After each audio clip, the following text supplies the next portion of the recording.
ละครนิយាយសូមជូនរឿងបញ្ញាបញ្ញាណែ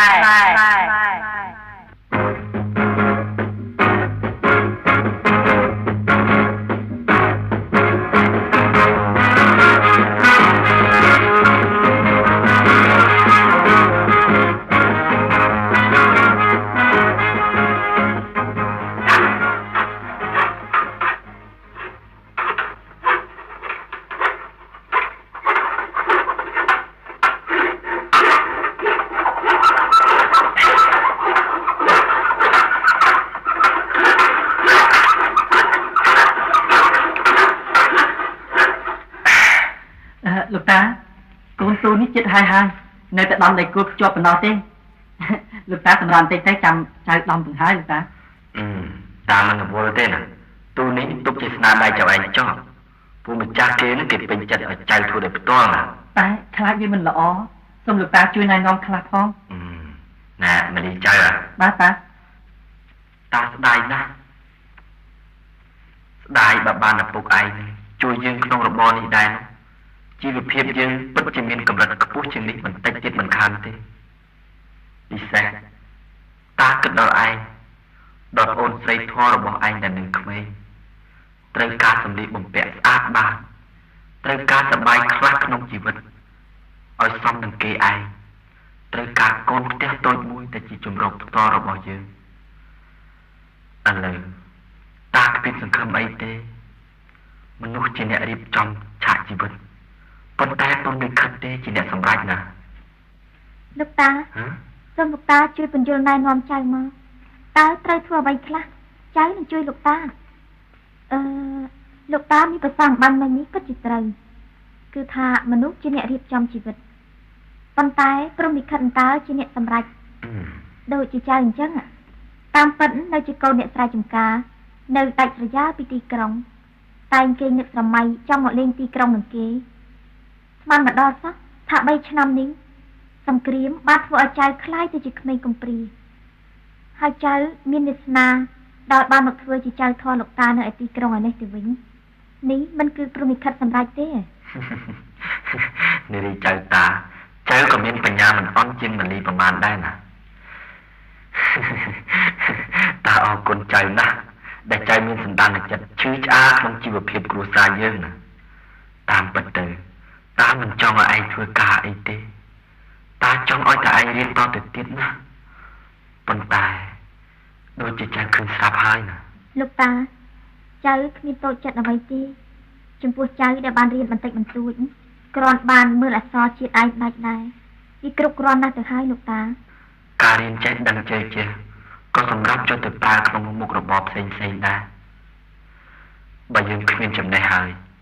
ចៅពិបាកនឹងធ្វើការអីណាដូចជាតានឹងមលីអញ្ចឹងឯងឃើញស្រាប់ហើយណាបើកុំតែមានចំណេះបន្តិចបន្តួចខាងជាងឈើហ្នឹងកុំអីយើងពិតជាពិបាកនឹងរស់ណាស់ណាចាលោកតាណែចៅចង់សួររឿងមួយតែរឿងអីទៀតដែរចាណែខំធ្វើតាទូនឹងឲ្យឆាប់ទៅណាស្អែកនេះម្ចាស់គេមកយកផងតិចមិនទាន់ហើយគេស្ដីឲ្យណាខំតែធ្វើទៅរឿងអីចាំសួរថ្ងៃក្រោយក៏បានដែរអូណែមលីបាទនេះម្ចាស់ទូគេមកហើយណាតែមិនទាន់ដល់ថ្ងៃយកផងមកគូប្រញាប់មកចូលមកណែយ៉ាងម៉េចមិនទាន់ហើយទេបាទអ្នកស្អែកហើយទេខ្ញុំគ្រាន់តែមកទិញទេព្រោះក្រែងលូស្អែកប្រហែលស្រាប់តែមិនទាន់ហើយខកការខ្ញុំណាបាទគេពេញលេងសិនណាចាដល់ស្រីទឹកដល់ហើយមានក្មេងខ្វល់អីដែរចាឲ្យទិញទឹកក្រូចខ្ញុំញ៉ាំតិចបានទេបាទខ្ញុំបានទៅទិញជូនក៏បានចាចាំខ្ញុំទៅទិញជូនអ្នកបងចុះកន្លែងនោះនៅចិត្តនេះដែរតានេះលុយទិញពុកស៊ីកូឡាចាយីលោកតាបានឈ្មោះកមុំស្អាតបាតណាស់ណោះ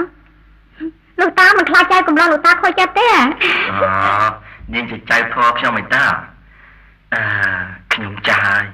កាន់សល់ទៀនយូរមកហើយដែរចំពោះរឿងហ្នឹងបើឧបមាថាអាចៅខ្ញុំនេះវាស្រឡាញ់គ្នាមែនក៏មិនដឹងទៅពង្រត់ពង្រះវាយ៉ាងម៉េចដែរណាអាយ៉ាអ្នកជាងនេះបានលោកតាចាត់ធေါ်ជួយណែនាំពិតជាមានសំណាងមែន chơi nhật bong đây từ cối nha cha ở con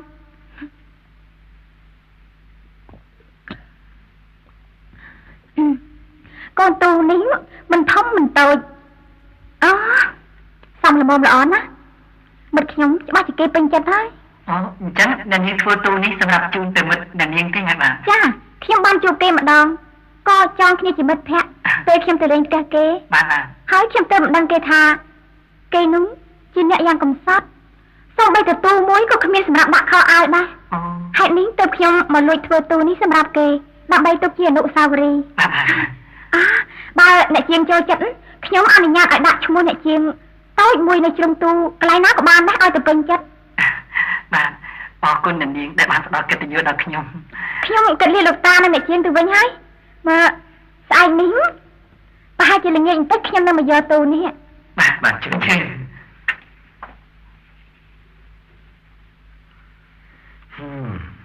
nhiên ní ca tìm một đò đầm bốn đôi chỉ toàn tay ngã tái còi món nhiên đối cho biết mình đâu xin chế tận đá lên nè không sao khác lạ đây được ta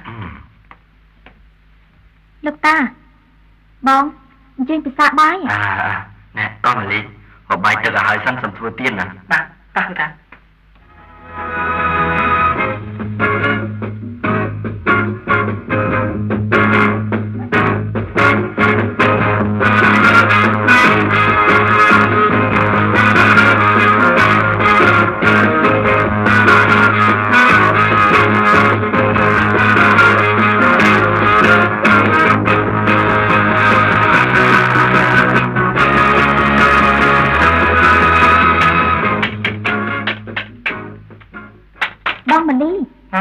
bong cô ta sầm rạ khác tới rồi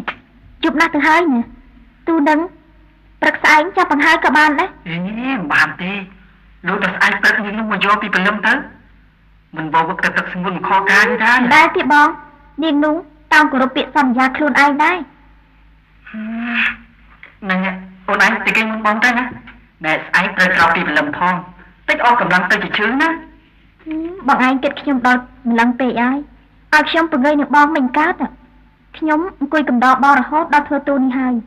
giang mấy bạn tí tu ní hai mong mà cần đọc giúp với nó bạn hai nè khi nhóm thọ ọt ngồi tớt tớt phình play ấy trâm ta màu đậm môi nú này chân tam chân ôn chắc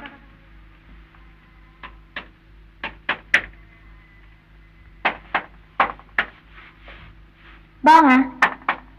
nhẹ bong trợn bánh quạt môi đấy bong bong qua lại ta lưu thả phục những thua thôn phóng á thua ấy tới thông nó bong lưu thả thua chuẩn bị bền phong bong mình sầm nang đó hả ban câu nẹt thông rọc an bong mình aram giang nạ đai trong buôn niên trong buôn bóng không yên đi chỗ bệ đâu bằng anh ni đầm chua khát thế ạ bệ để khơi nhưng sầm lăng bong phliệt niên sạch nát nè bong không nhìn bán chọc lực tôi chỉ sầm lăng này kia đi hơi bóng có một bán chọc lực cả kế nó sầm lăng bong phong thường mấy bong đáng ngon bóng con để khơi chỉ một phần sân ngò vậy cái để bị con thua nhọc tay sầm mềm đôi khi mình sao cho chặt được tiền như nó saoตั้งแต่để sầm đây sầm đấy cũng chỉ cú sống đấy không bạn đang hai nơi ta tha bóng không nên chặt vào rồng ấy chụp buồn nhiên vậy là ôn anh vô được cho khi nhóm xưa bằng ai mùi tiệt đòi bằng anh chọn ban tập bún ta bằng ai rớt tập bún bị na xù anh về ngay đông lắm hả bóng đại cái đường thoáng không anh bóng đó đấy đi chẳng bóng xù này về nhá tao lại cho bạn ở đây được là tê khi nhóm bắt cho ăn ở đây đi bánh chân từ vĩnh ôn này sọc chân đây chân mà hốt đã nhìn đi ông Dung nè mình chẳng bong kết từng ngờ khi nhóm chỉ còn cầm pri ở bụng mặt đai mình trâm tay cầm pri mặt đai ở bụng phần nó tê thêm tiếng ông bạn này chụp Dung ta bong biên sầm nang chiên khi nhóm bộ ban lục ta phải lành thạ thnom bong đai trong này khi nhóm cho ổn lục ta phải lành ông na đai ta con tay đôi chân mình toàn cực ron tê ខ្ញុំដូចជាគ្មានការកក់ក្ដៅសោះ ចុះបងក៏ស្រឡាញ់ខ្លួនឯងណាស់ដែរតា មែនណាខ្ញុំមិនជឿទេ កូននេះរស់នៅជាមួយគ្នា3ឆ្នាំទៅហើយនឹងមិនទាន់ស្គាល់ចិត្តគ្នាទៀតណា តែប៉ុណ្ណេះជីវិតខ្ញុំមានសុភមង្គលណាស់ទៅហើយកាលពីដើមឡើយខ្ញុំគិតថាប្រហែលគ្មានអ្នកណាគេស្រឡាញ់ខ្ញុំទេបន្តិចទៀតខ្ញុំទៅរកគេហើយបងបង្ហើយវាទៅណាអូនកំដរបងគិតទៅនាំជជែកតើកាលណាបានហើយ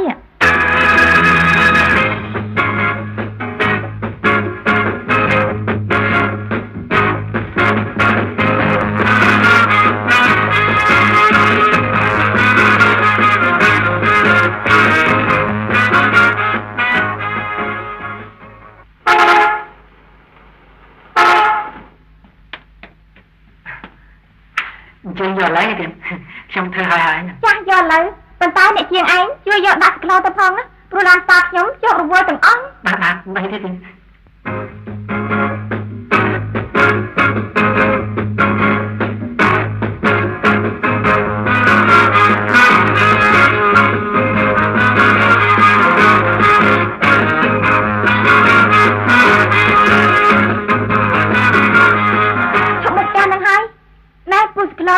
នឹងអ្នកជាង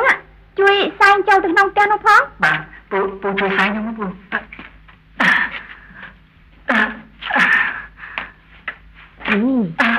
ក្មួយ បាទ ក្មួយច្រឡំផ្ទះទេហ៎ បាទមែននឹងនាងនៅខាងក្រៅនោះបងខ្ញុំសែងមកបាទនេះ រំដួលណា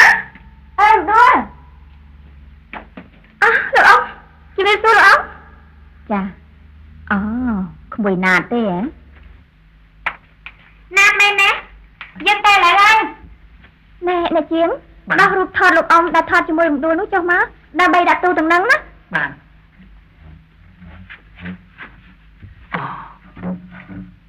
អូនេះ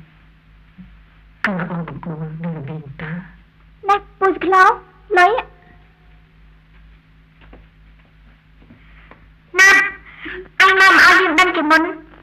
បងអញញ៉ាំលេងតាយី គឺអញទីញ៉ាំទូនេះមកអញចូលចាប់ទេគ្នាដូចជាអៀនខ្លួនណាគ្នាមិនដឹងបានអីអញវិញទេអញគឺជាមិត្តដ៏កម្ររកបានមែនយើងអរគុណអញណាណែអ្នកជាងរៀបរួចហើយអញ្ចឹងទៅផ្ទះចុះ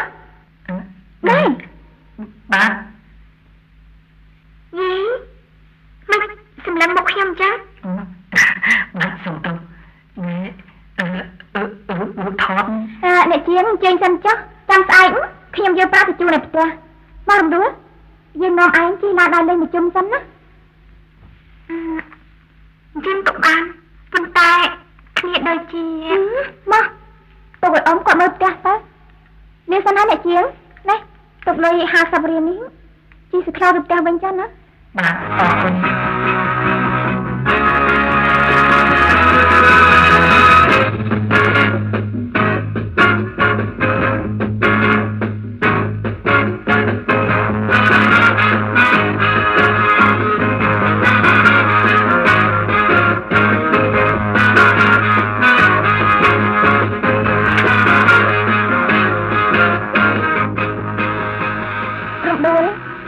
យើងចង់សួរឯងមួយសួរមកឯងមានសង្សារហើយនៅគ្មានទេតែយើងដូចជាគ្មានត្រូវការអ្នកណាជាសង្សារដែរតាំងពីម្ដាយយើងមានជាកម្មទៅយើងក៏កម្មទៅនឹងត្រូវការអីទៀតដែរយើងចង់ត្រឡប់ទៅស្រុកកំពង់ចាមយើងវិញយើងនឹងចង់នៅទីនេះទៀតហើយ10ឆ្នាំដែលយើងមករស់នៅទីក្រុងនេះសំពោពេញទៅដោយការសោកសៅយើងទៅជួបគ្នាសោះតែយើងដូចជាមានសមានចិត្តចំពោះឯងអនុញ្ញាតឲ្យយើងដឹងរឿងគ្រួសារឯងបានទេគ្មានអីជាអត្ថបានសោះជីវិតមនុស្សលោកកាលពី10ឆ្នាំមុនយើងចាក់ចេញចោលស្រុកកំណើតជាមួយម្ដាយយើងមករស់នៅទីក្រុងនេះជាមួយបងស្រីយើងដែលមានប្តីរួចទៅហើយកាលនោះយើងអាយុបាន7ឆ្នាំ យើងមិនចង់ឃ្លាតសោះពីស្រុកយើងព្រោះយើងមានមិត្តប្រុសម្នាក់ដែលស្រឡាញ់យើងជាងអ្វីទាំងអស់យើងតែងតែគិតថាមនុស្សដែលធ្វើឲ្យយើងបានសប្បាយគឺមានតែគាត់នោះឯងយើងបែកគ្នាទាំងអាឡោះអាល័យបំផុតរហូតដល់ពេលនេះយើងនៅតែនឹកគាត់ក៏ព្រោះតែគាត់បានទុកស្នាមអនុស្សាវរីយ៍មួយឲ្យយើងកាលនោះឯងនៅតូចសោះមិនក៏មានមនុស្សសញ្ចេតនាជ្រៅជ្រៅម្ល៉េះហើយចុះស្នាមអនុស្សាវរីយ៍នោះអីទៅយើងគ្មានដឹងថាសេចក្តីស្នេហានោះជាអ្វីទេមនោសញ្ចេតនាយើងផ្សេងគឺមនោសញ្ចេតនារវាងក្មេងៗតែរហូតមកដល់វេលានេះយើងនៅតែនឹកគាត់ដដែលដោយមិនដឹងមកពីហេតុអីដែរ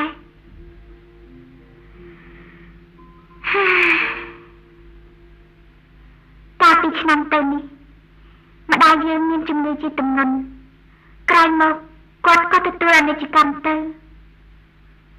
យើងបានផ្ញើវាសនាទាំងស្រុងទៅលើបងស្រីយើងគាត់ជាមនុស្សឆាប់ខឹង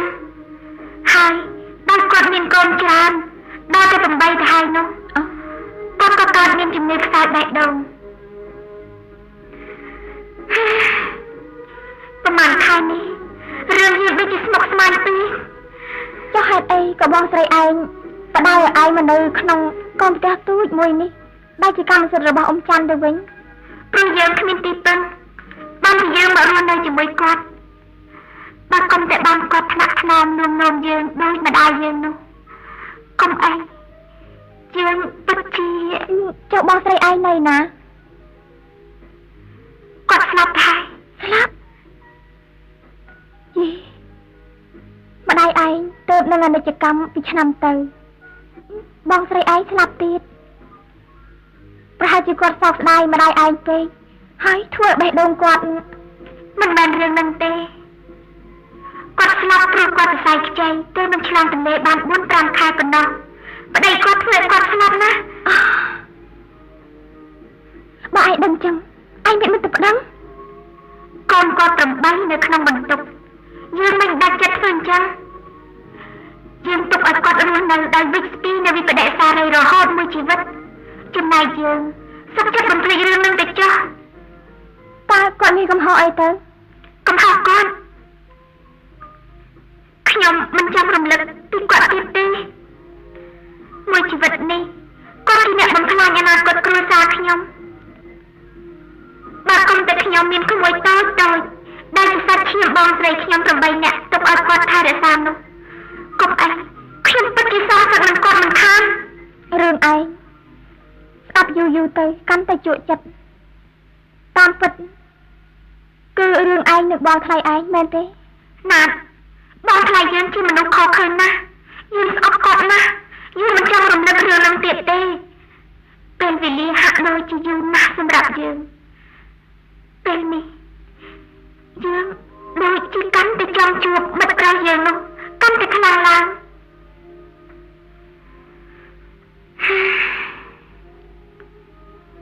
មានតែបងមលីទេ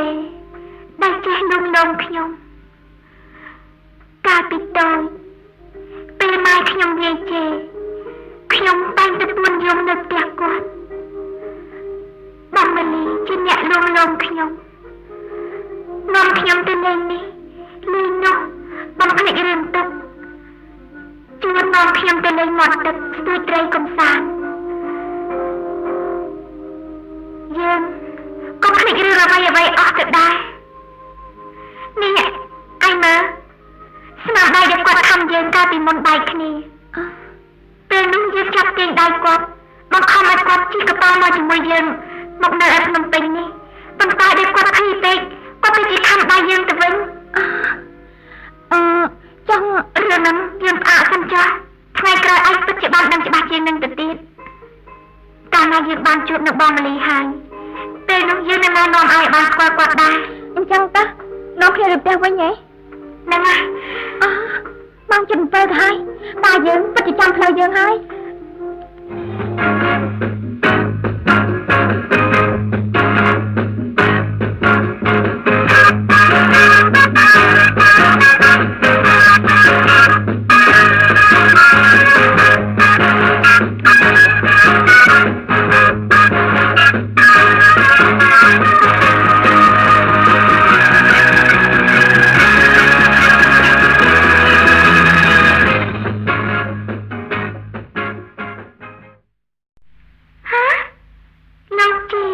ខ្ញុំជាជាងឈើដាក់ទូនេះមកកាលពីថ្ងៃនេះឯង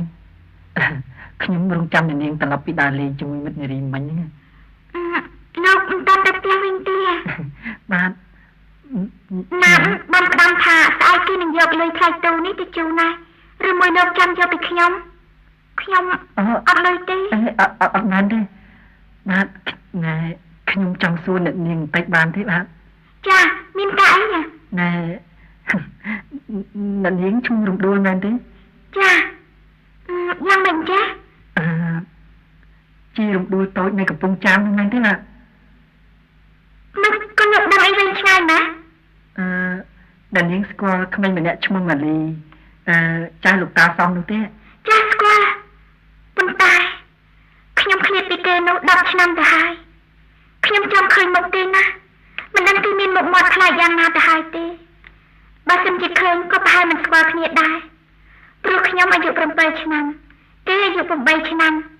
យើងបែកគ្នាតាំងពីតូចៗមក ខ្ញុំស្គាល់ម៉ាលីដែរ លោកពិតជាស្គាល់គាត់មែនណាគាត់នៅណាជីតាគាត់សុខសប្បាយជាទេណាខ្ញុំនឹកគាត់ទាំងពីរណា ម៉ាលីព្រមទាំងជីតាគេនោះសុខសប្បាយជាទេគេតែនិយាយប្រាប់ខ្ញុំថាគេនឹករំដួលតូចនៅកំពង់ចាមគេណា រំដួលតូចនៅកំពង់ចាមបងម៉ាលីមិនទាន់ភ្លេចទេខ្ញុំតែនឹកថាប្រហែលគាត់ភ្លេចរំដួលនោះបាត់ទៅហើយខ្ញុំចង់ឃើញមុខគាត់លោកអាចជូនខ្ញុំទៅបានទេ គិតទៅមនុស្សយើងការទុកក៏យំសប្បាយក៏យំ ខ្ញុំរំភើបចិត្តពេករត់ទឹកភ្នែកមិនបានព្រោះខ្ញុំឃ្លាតពីគាត់10ឆ្នាំមកហើយឥឡូវរត់ទៅចង់ជួបគាត់ខ្លាំងឡើងទៀត ហេតុអីទៅ ខ្ញុំមិនដឹងដែរខ្ញុំគ្រាន់តែដឹងថាខ្ញុំចេះតែនឹកគាត់ព្រោះតាំងពីតូចមកខ្ញុំរស់នៅត្រមងត្រមោលតែឯងហើយដែលមានតែបងម៉ាលីទេចេះធ្វើឲ្យខ្ញុំភ្លេចទុកព្រួយឥឡូវផុតសំណាងបានឃើញគាត់ក៏ដូចជាព្រមលិខិតជួយសម្រាលទុកខ្ញុំដែរ អ្នកនាងអាចនិយាយប្រាប់ខ្ញុំខ្លះៗបានទេ លោកពុំមែនជាមនុស្សដែលខ្ញុំត្រូវការរកខ្ញុំក៏ពុំអាចនិយាយជំរាបបានដែរលោកនាំខ្ញុំទៅជួបបងម៉ាលីឥឡូវនេះទៅ រំដួលនៅចាំបានទេកាលពី10ឆ្នាំមុននាងបានទុករបស់មួយឲ្យម៉ាលីជាអនុស្សាវរីយ៍ មែនហើយគាត់ក៏បានទុករបស់មួយឲ្យខ្ញុំជាអនុស្សាវរីយ៍ដែរ របស់អីទៅម៉ាលីនិយាយប្រាប់ខ្ញុំថានាងទុករបស់មួយឲ្យគេរហូតតែគេដូចជាគ្មានទុករបស់អ្វីឲ្យនាងវិញសោះ មិនក៏ថាគ្មានចាំមើលជួបមុខគាត់ខ្ញុំនឹងបន្ទោសគាត់មិនខានលោកមើលនេះណា ស្នាដៃនេះ ស្នាដៃនេះគឺជាស្នាមក្មេងបងម៉ាលីគាត់ខំខ្ញុំកាលពីតូចព្រោះតែខ្ញុំបង្ខំគាត់ឲ្យមកជាមួយខ្ញុំស្មានមិនដល់ថាស្នាមនេះខ្លាយទៅជាស្នាមអនុស្សាវរីយ៍មួយដែលមិនអាចបំភ្លេចបានចឹងសោះ អូនរំដួល ថាម៉េច ខ្ញុំមិនអាចទុកចិត្តខ្ញុំមិនឲ្យរំភើបបានទេរំដួលមើលនេះណានេះក៏ជាស្នាមអនុស្សាវរីយ៍ដែលរំដួលខំបងដែរណា លោកគឺបងម៉ាលីរបស់អូនតូចនៅកំពង់ចាមនោះណា ម៉ែណាបងម៉ាលី រំដួលធំផ្លាយតែម្ដងបងមើលមិនស្គាល់សោះបងកុំទៅឃើញរូបថតរំដួលពីតូចកុំអីយើងនៅតែមិនស្គាល់គ្នាចាំទៅហើយរំដួលខាងនឹងបងបានជាអូនធំមុខអញ្ចឹង ហេតុអីក៏បងម៉ាលីចាំបាច់ខ្លាំងធ្វើជាអ្នកដទៃឲ្យខ្ញុំសម្ដែងមនោសញ្ចេតនាអាប់កំបាំងប្រាប់អស់យ៉ាងណា ហេតុអីក៏ចាំបាច់ខាងដល់ម្លឹងយើងទើបនឹងជួបគ្នាគ្រាន់តែសួរសុខទុក្ខគ្នាជាធម្មតាឯតាអូណែយំតិចណាបងគិតលៀមដួលសិនហើយក្រែងលោកតាគាត់ចាំមើលផ្លូវណាបងនាំដំណឹងនេះទៅជម្រាបលោកតាពិតជាជួយអរបងណា ចា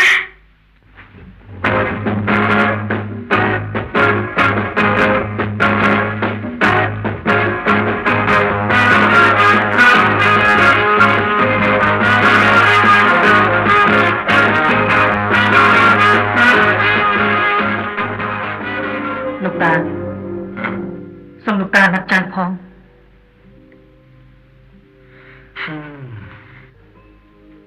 លោកតាមានយោបល់យ៉ាងណាដែរចំពោះរឿងខ្ញុំនេះគឺលោកតាស្ងៀមអញ្ចឹង ចាគិតថាសំរុំណាស់ហើយតាហើយម្យ៉ាងទៀតលោកតាក៏ធ្លាប់ស្រឡាញ់នាងតាំងពីតូចមកដែរក្នុងរយៈពេល1ខែកន្លងទៅនេះចាស្គាល់ចិត្តនាងច្បាស់ណាស់នាងរំចាំតែពាក្យមួយម៉ាត់ពីចាថាព្រមរៀបការជាមួយនាងប៉ុណ្ណោះទេតាវិចុះចំពោះនារីឯងគិតយ៉ាងម៉េចទៅវិញនារីមានរឿងអីទេលោកតាឯងរកនឹកទៅមើលតើឯងមាននិយាយអីជាមួយនាងថាមិនខ្លះដែរទេដូចជាគ្មានទេជាមួយអូននារីចៅអត់ដែរបាននិយាយអីជាមួយទេលោកតាអូននឹកបន្តិចទៀតទៅចា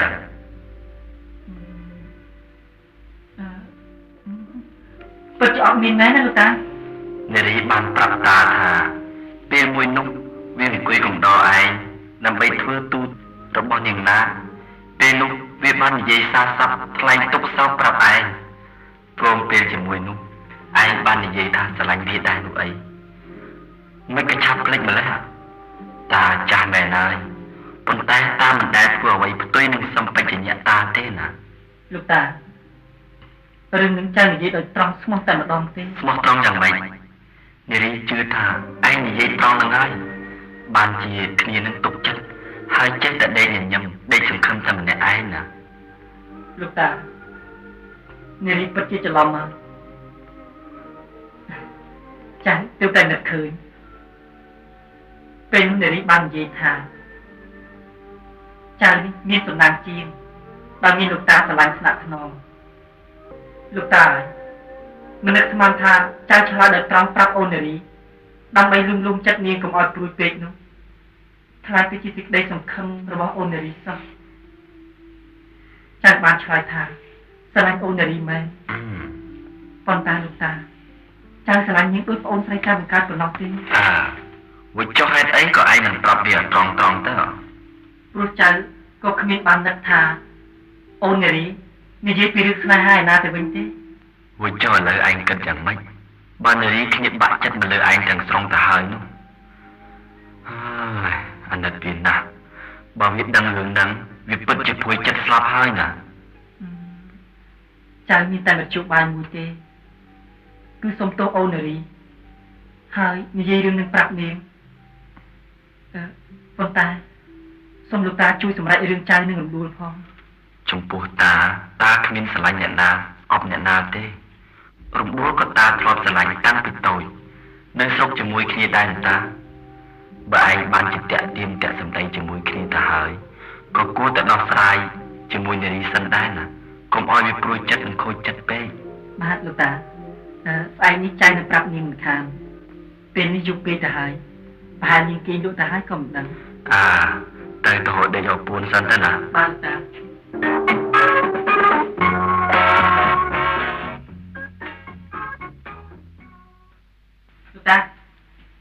លោកតាមិនទាន់រលឹកទេយេដូចជាជួលសំឡេងបន្តិចថ្ងៃនេះវាឯងមានការអីមិនលីអូននារីទៅណាបាត់ទាំងព្រលឹមអញ្ចឹងឬក៏លោកតាប្រើនាងទៅផ្សារទេអត់មានទេចៅតាមិនទាន់នឹងភ្ញាក់ផងវិញទៅភ្ញាក់មិញហ្នឹងបានអ្នកណាប្រើណែទៅផ្សារមកចែកទៅហៅវាផ្ទះបាយឯណោះមើលថៃវាទៅបោះចាស់កន្លែងហ្នឹងចៅរកសពគ្រប់អស់ហើយតែមិនឃើញសោះលោកតាមានសវត្ថមួយលោកតាសមុទ្រពីណានេះនៅលើតុដសេនេះគឺសមុទ្រនារីតាលោកតាលោកតានឹងបានជាទីគោរពចាស់យល់ណាស់នឹងគោរពណាស់នៅសម្រាប់ចិត្តដល់ទ្រង់ទូលាយរបស់លោកតាថ្ងៃណាមួយចាស់នឹងបានតបស្នងតាមគុណលោកតាណាបងលីប្អូនបានចាំជាមួយនឹងក៏បីចាំបងស្ដាយណាស់ស្ដាយចិត្តទៅខុសនារីសូមអភ័យទោសពីបងផងនារីមិនហ៊ានរកពួនបងតទៅទៀតទេជុំវិញនារីខំរួមចិត្តកុំឲ្យខកទឹកភ្នែកកុំឲ្យដូច្នេះពេញមុខនារីអូនបានឲ្យចិត្តនឹងទឹកភ្នែកឲ្យនឹងបងឆ្អែតដើម្បីមានបងទៅឆ្ងាយអូនសូមផ្ញើស្នេហ៍ដល់ប្រពន្ធនេះក្នុងពេលរបស់ទៅចុះ ទោះបីបងមិនអាចទទួលរូបអូនបានក៏ដោយលាសិនហើយចិត្តភ្លឺហើយអូនត្រឡប់ទៅស្រុកអូនវិញបណ្ដាតាមវាសនារបស់នារីចុះហត្ថលេខាបញ្ញត្តិស្នេហ៍នារីអត់អូនទេវតាលោកអើយសូមលោកជួយនារីចៅស្រីខ្ញុំកុំឲ្យមានគំនិតរវើរវាយរហូតដល់សម្លាប់ខ្លួនឲ្យសោះនារីបើអូនកុំបាច់ឃ្លាតពីទីនេះទៅមិនបានទេតើឯងចង់ឲ្យវាលេបថ្នាំសម្លាប់ដល់ឃើញឯងរៀបការប្រពន្ធហ៎តើទៅរនយាយណាមិនឃើញខេត្តព្រៃវែងឥឡូវនេះបានសុខសប្បាយខ្លះមែនប៉ុន្តែមិនងាយនឹងរស់នៅទេខ្លួនតែម្នាក់ឯងហើយស្រីទៀតបើវាសនានៅមានបងព្យាយាមរកអូននៅទាល់តែឃើញនឹងបានសុំទោសអូនដល់ផ្ទាល់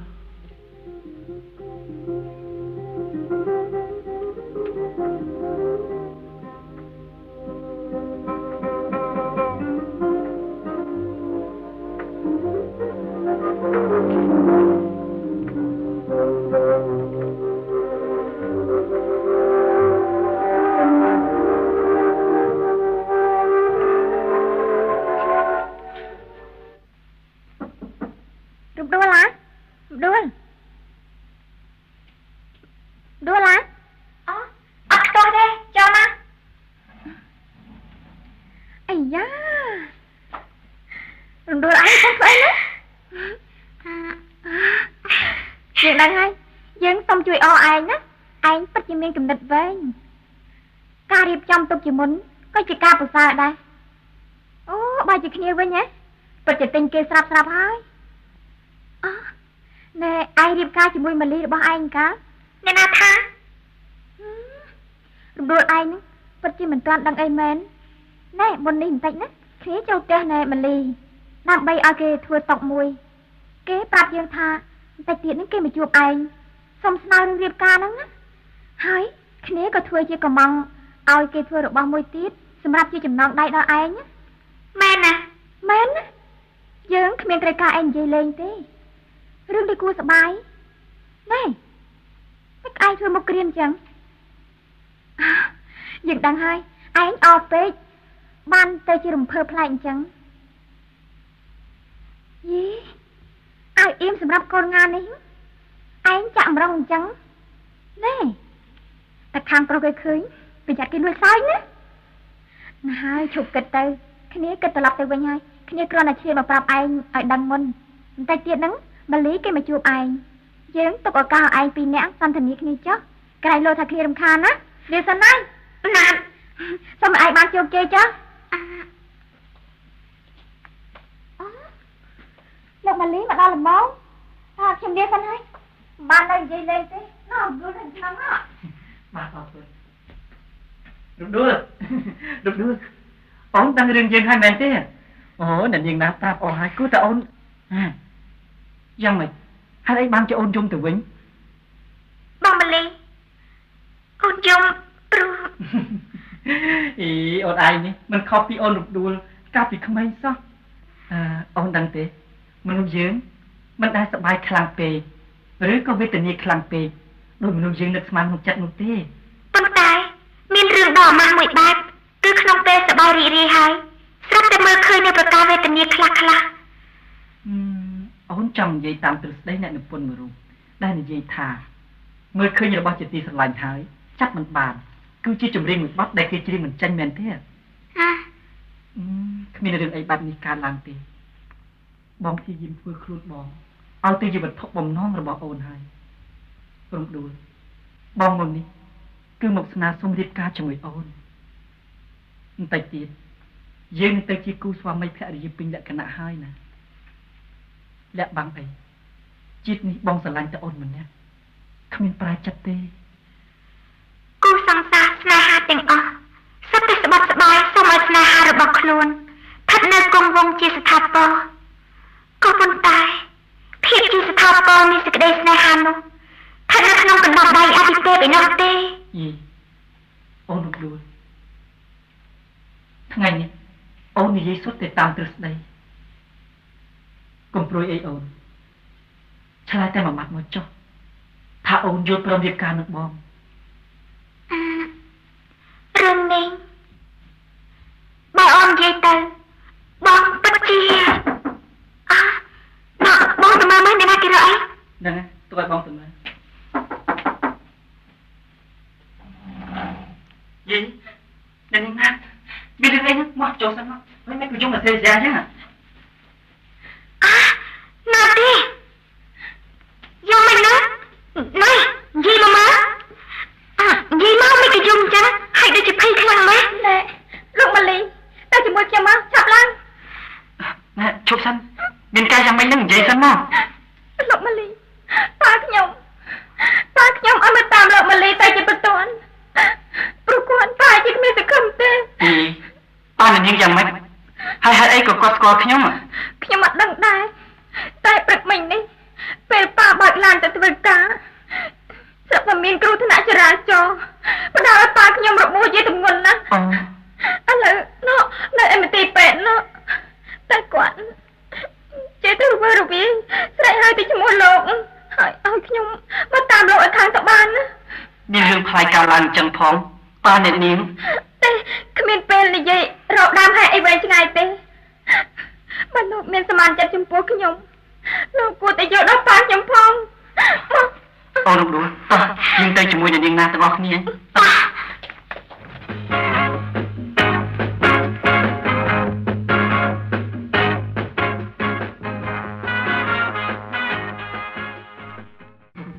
មនុស្សចម្ពោះហ្នឹងចៅឯងមិនគួរមានចិត្តទោលទណ្ឌពេកទេនៅចិត្តគ្នារាប់ឆ្នាំបើគេព្រមទទួលស្គាល់ឯងគេពិតជាមិនមែនអ្នកខ្លួនរហូតអញ្ចឹងទេតែវានេះមិនសមនឹងឋានៈរបស់វាទេតាដឹងលហិកហៀងខ្លះដែរតែតាយល់ថាបើគេនោះមានសមានចិត្តចំពោះយើងគេពិតជាមិនបង្ងើយទេលទ្ធផលឃើញថាអញ្ចឹងមែនវាប្រកាន់ឋានៈលោកតាមិននឹកស្មានថាហេតុការប្រែប្រួលទៅជាអញ្ចឹងប៉ុន្តែចៅនៅតែស្រឡាញ់គាត់គោរពគាត់ដូចជាកូនគេដទៃគោរពឪពុកម្ដាយគេអញ្ចឹងដែរចុះចំពោះពាក្យបណ្ដាំវានោះមុននឹងដាច់ខ្យល់ស្លាប់ទើបវានឹកឃើញកូន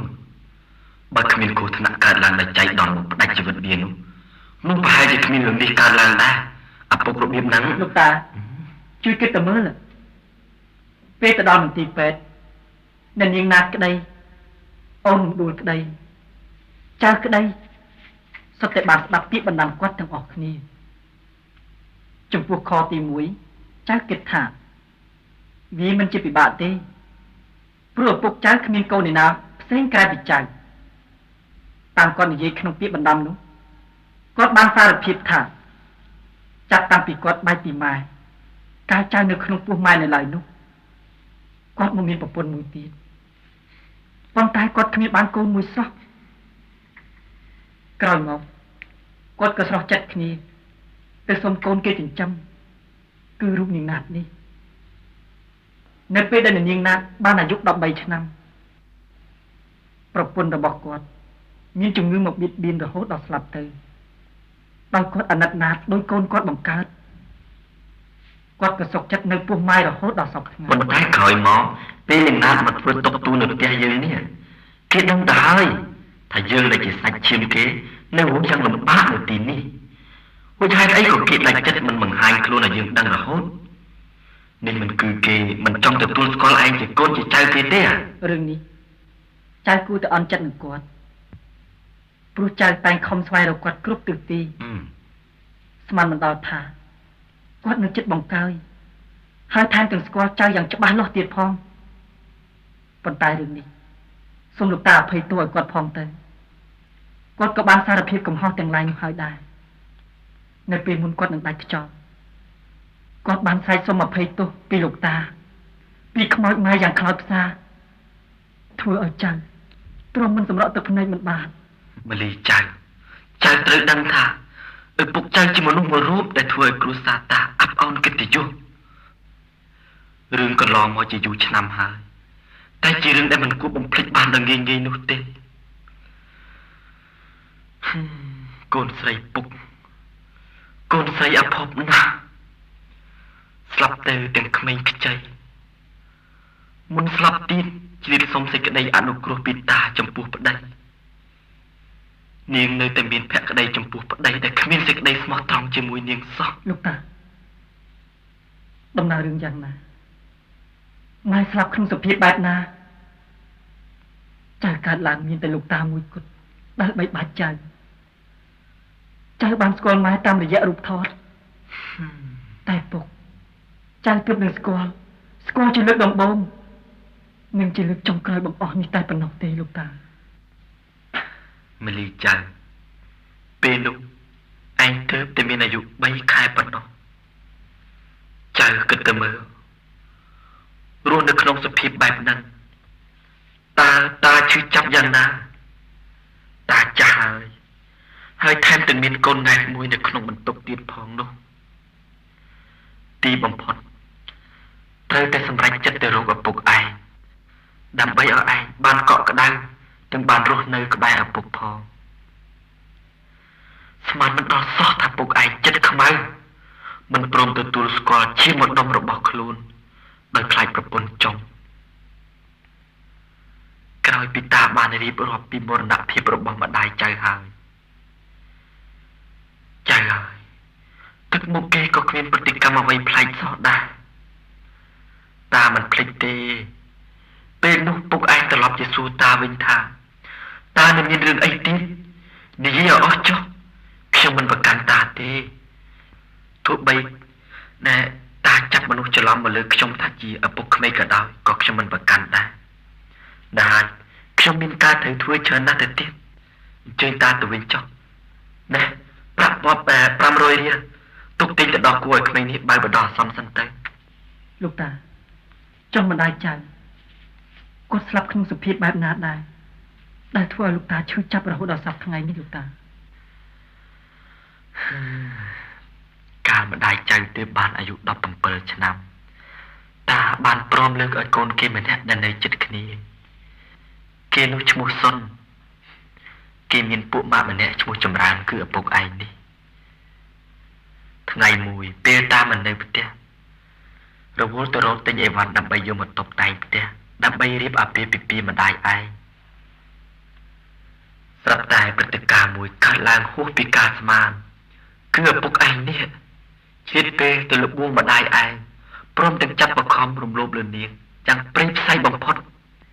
ដោយភ័យផងព្រួយផងខ្មាស់ញាតិចិត្តខាងផងម្ដាយឯងក៏លេបទឹកភ្នែកម្នាក់ឯងមិនប្រាប់នរណាថ្ងៃកំណត់ចូលរោងការក៏ត្រូវពន្យាពេលប៉ុន្តែព្រំលិខិតជាអ្នកផ្ដល់នូវវាសនារបស់មនុស្សក្រោយមកទើបតាដឹងថាម្ដាយឯងមានផ្ទៃពោះជិត2ខែទៅហើយតាខ្មាស់គេយ៉ាងណាតាគ្មានមុខមាត់អីនិយាយជាមួយគ្រួសារខាងប្រុសក្រៅពីទទួលនឹងការអាម៉ាស់តែប៉ុណ្ណោះទីបំផុតតាក៏សម្រេចចិត្តទទួលស្គាល់ឪពុកឯងជាគ្រួសារជាអភ័ព្វណាស់ម្ដាយឯងនៅតែមានជំងឺប្រចាំកាយរហូតដែលជាហេតុបណ្ដាលឲ្យឪពុកឯងមានការធុញទ្រាន់ស្រាប់តែមួយថ្ងៃបាត់ពុកឯងពីផ្ទះឃើញតែកូនសម្បត្តិមួយទុកឲ្យសេចក្តីក្នុងសម្បត្តិបាននិយាយថារូបគេសូមលាហើយគេពុំអាចរស់នៅដោយខ្វះសុភមង្គលយ៉ាងនេះទេឈាមម្ដុំនៅក្នុងពោះនេះពុំមែនជាឈាមរបស់គេទេគឺពិតជាឈាមរបស់សុនដែលជាសង្សារចាស់របស់នាងម្ដាយឯងឈឺចាប់ពេកពេលកើតឯងបាន3ខែពេលនោះនាងក៏លួចលេបថ្នាំសម្រាប់ខ្លួនទៅលោកតាអ្នកដែលបានស្ដាប់រឿងនេះហើយបើមិនសម្រក់ទឹកភ្នែកក៏គង់ទទួលរងនឹងការឈឺចាប់ខ្លោចផ្សាណាស់ដែរហើយចុះមលីចៅរឿងរ៉ាវកន្លងផុតអស់ទៅហើយមនុស្សក៏ស្លាប់ទៅហើយដែរគុំនុំអ្វីក៏ត្រូវតែចប់ឥឡូវនិយាយពីរឿងឯងវិញតើឯងសម្រេចចិត្តយ៉ាងម៉េចទៅវិញជំរាបសួរលោកតានាងណាទេមកអង្គុយមកនេះណាអង្គុយចុះទៅជំរាបរឿងយើងជូនលោកតាឲ្យបានជ្រាបផងទៅចាលោកតាជាដំបូងចាសូមនាំនៅពាក្យបណ្ដាំរបស់លោកតា សូមអភ័យទោសពីលោកតា បាទហើយរឿងនឹងតាទើបតែសម្រេចចិត្តអំបញ្ញមិញនឹងដែរណា ចំណែករឿងមួយទៀតគឺរឿងខ្ញុំនៅបងម៉ាលី រឿងអី ក្រោយពីលោកប៉ាបានប្រាប់ការពិតមួយដល់ខ្ញុំគឺថាខ្ញុំជាកូនចិញ្ចឹមរបស់គាត់នោះគាត់ក៏បានផ្ដាំព្រមទាំងផ្ញើរូបខ្ញុំឲ្យជាអនាគតភរិយារបស់បងម៉ាលី ណែវាយ៉ាងម៉េចទៅទៀតម៉ាលីឯងយល់ព្រមហើយ លោកតារឿងនឹងខ្ញុំបានជម្រាបបងម៉ាលីរួចហើយខ្ញុំមានសង្សាររួចទៅហើយ អូអញ្ចឹងបញ្ញាទាំងប្រមាណរបស់ឪពុកឯងមិនខកខានអស់ទៅហើយណាបើមានរឿងអញ្ចឹងមុនពាក្យបដាំទៅទៀតវិញ្ញាណនៅខាងពុកឯងក៏មិនបន្ទោសឯងដែរណាម៉ាលី ឥឡូវរឿងនឹងចប់មួយដំណាក់កាលហើយលោកតានៅរឿងមួយទៀតគឺរឿងចៅនិងអូនដួលលោកតាគិតកំណត់ពេលវេលានៃការលោកតាចៅនឹងនាំដំណឹងល្អនេះទៅប្រាប់នាង ណែហើយឯងទៅប្រាប់នាងផងទៅឲ្យនាងសប្បាយចុះណាពេលវេលាល្អតាមមើលថ្ងៃខែនោះគឺនៅប្រហែល2ខែទៀតឯណោះណា ណាត់យើងទៅផ្ទះរំដួលប្រាប់ដំណឹងនេះឲ្យនាងបានសប្បាយផង ចាខ្ញុំលាសិនណាលោកតា នាំគ្នាទៅចុះ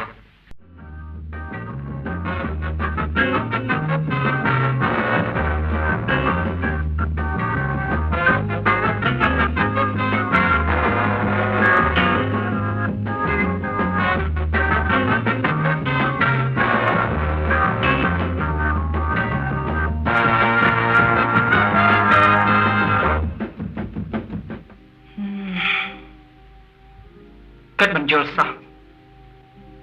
ណាត់ជួយបញ្យល់ខ្ញុំផងតើខ្ញុំមានកំហុសអីបានជាអូនរំដួលធ្វើអញ្ចឹង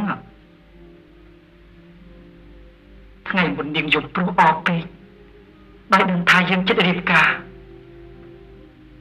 ចុះថ្ងៃនេះម្ដេចក៏នាងតាំងចិត្តអញ្ចឹងទៅវិញ បងអានសមុទ្រនឹងទៅប្រហែលជាដឹងច្បាស់មិនខានណា ទេ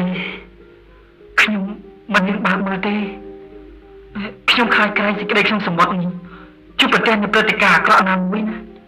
តាំងចិត្តឲ្យក្លាហានឡើងបងម៉ាលីដើម្បីការពិត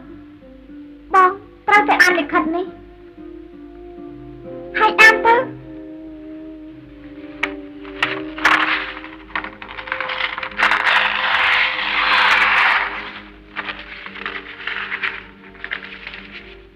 យកសមុទ្រនោះអានភ្លាមទៅបងពេលលិខិតនេះធ្លាក់ដល់ដៃបងរូបរំដួលបានរសាត់ទៅឆ្ងាយរំដួលពុំអាចទទួលបងម៉ាលីជាគូអនាគតបានទេព្រោះការរំដួលរុះរយអស់ខ្លាំងដល់កម្លាំងសាហាវមួយហួសទៅហើយជាតិនេះអូចង់បានសេចក្តីស្នេហាបងសន្មួយក៏ទុកក្នុងបេះដូងជាប់ពីជាតិក្រៅ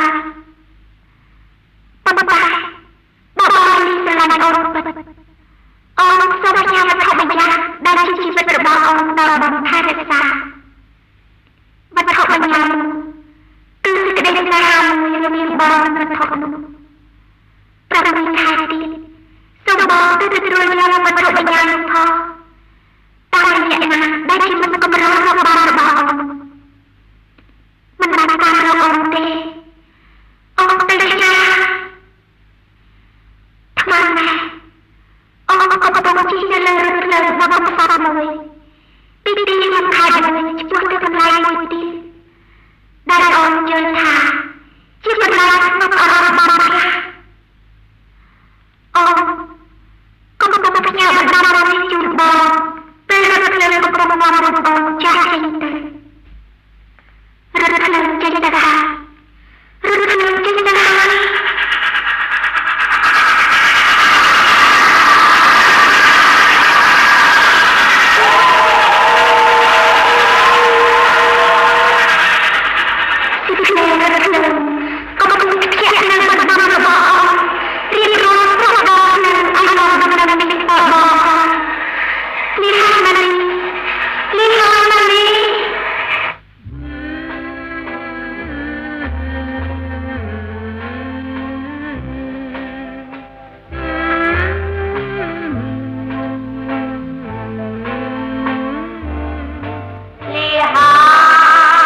ខ្ញុំទៅរត់ភ្លើងខំបាញ់ចេញសំលេងស្រែកអើនាំយករូបខ្ញុំចាំចេញទៅចោលតែផ្លូវមិនដឹងថ្ងៃណាបានត្រឡប់មកវិញលាហើយមកលា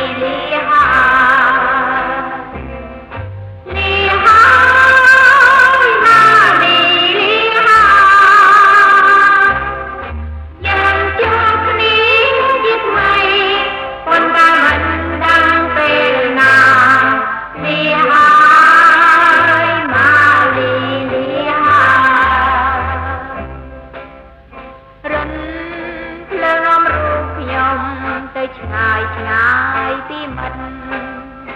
ទៅឆ្ងាយឆ្ងាយប៉ុនតែចិត្តចងចាំនៅខ្ញុំនឹងផ្ញើទៀងបណ្ដាំតាមដងផ្លូវនាំដងនឹងទៅថាខ្ញុំនៅនឹកណាស់លាហើយមកលា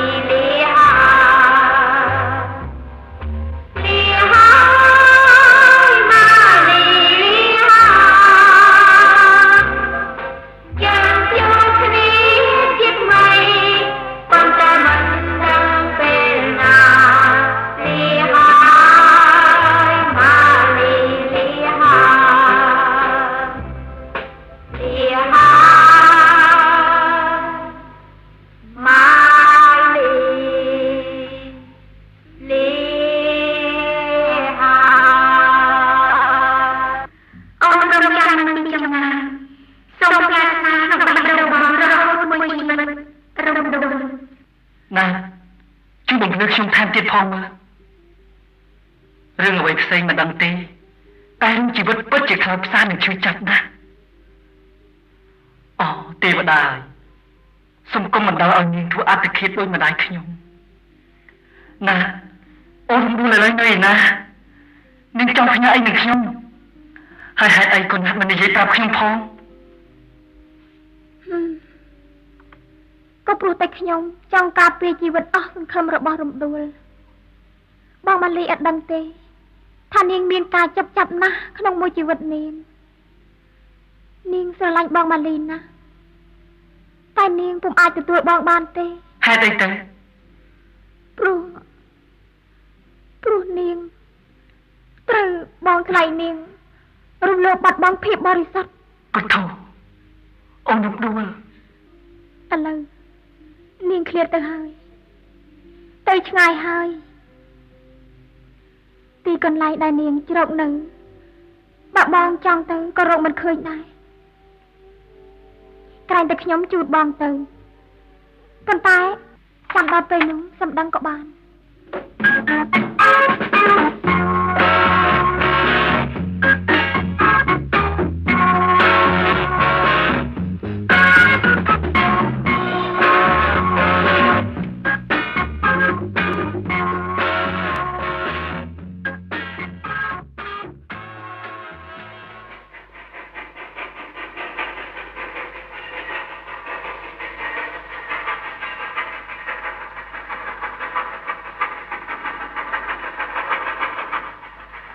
6 ខែកន្លងទៅនេះ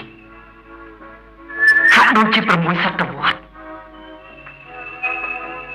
វត្ថុបញ្ញាដែលនាងបំរុងទុកឲ្យខ្ញុំរក្សានោះ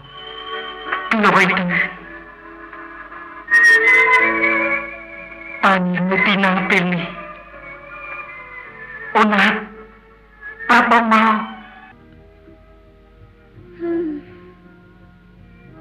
ជីវិតមនុស្សលោកគឺព្រំលិខិតបានកម្រិតព្រៀងទុកឲ្យមែន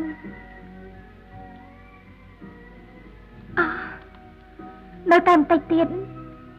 រថភ្លើងនាំយើងទៅដល់គោលដៅហើយ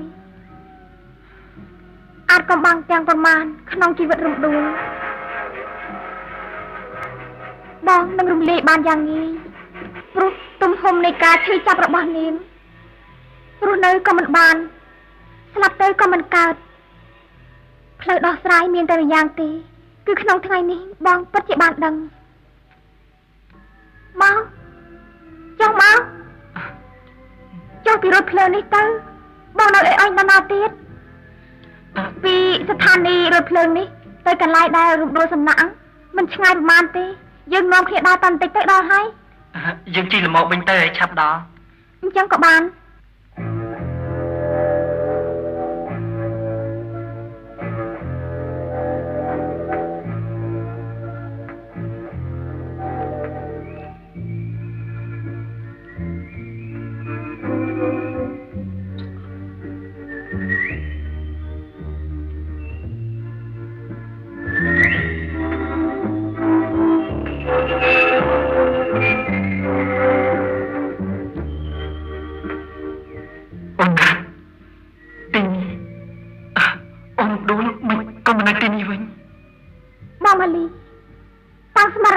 នៅឡើង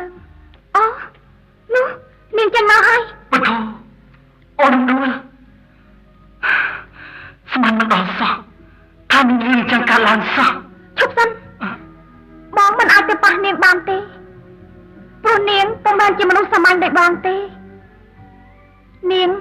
បានរកផ្លូវមួយទៀតសម្រាប់ជាស្ពាននៃជីវិតរបស់នាងឃើញហើយបងមិនត្រូវរំខានអារម្មណ៍របស់នាងទេរំដួលហេតុអីក៏រំដួលមកបួសជាដូនជីអញ្ចឹងហេតុដែលបងឆ្ងល់កំពុងឆ្លើយនៅចំពោះមុខបងហើយក្នុងដៃនាងបីទារកមួយរូបដែលកំពុងដេកលក់យ៉ាងស្កប់ស្កល់នៅក្នុងដៃមេដាអភ័ព្វវត្ថុបញ្ញារបស់នាងគឺកូននេះហើយនាងចង់សុំសេចក្តីស្នេហាមួយយ៉ាងពីបងគឺស្នេហាដ៏ស្មោះរវាងបងនិងកូននេះរំដួលមិនក៏សក់ទឹកភ្នែកគ្មានរឿងអីដែលគួរឲ្យរន្ធត់និងខ្លោចផ្សាដោយធ្វើឲ្យអារម្មណ៍មិនល្អលីឡំក្នុងសាលទៀនទាំងឡាយរបស់រំដួលដែលត្រូវសន្សំក្នុងជាតិក្រោយទេហេតុនេះរំដួលត្រូវតាំងស្មារតីឡើងព្រោះឯងបានស្វែងរកឃើញពិភពមួយផ្សេងទៀតហើយឯងមិនមែនជាមនុស្សសាមញ្ញដោយពួកយើងទៀតទេមកឲ្យកូននេះមកយើងហកណាបងម៉ាលីពោកូននេះទៅដើម្បីឲ្យនាងឃើញសេចក្តីសង្ឃឹមពិតប្រាកដមួយក្នុងជីវិតនាងតោះពួកយើងទៅវិញទៅឲ្យបានឆាប់រត់តែប្រសើរលាសិនហើយរំដួលខ្ញុំមិនហ៊ានមកខំរំដួលទេកូននេះធ្វើឲ្យបងមិនជាកូនខ្ញុំតែវាជាក្មេងគួរឲ្យអាណិតណាស់មុននឹងបែកខ្ញុំចង់ឲ្យរំដួលនិយាយមួយម៉ាត់រកខ្ញុំផងដើម្បីបានស្ដាប់សំឡេងចុងក្រោយបង្អស់នេះអ្នកទាំងអស់គ្នាទៅចុះតែបានឆ្ងាយរត់ទៅផ្សារ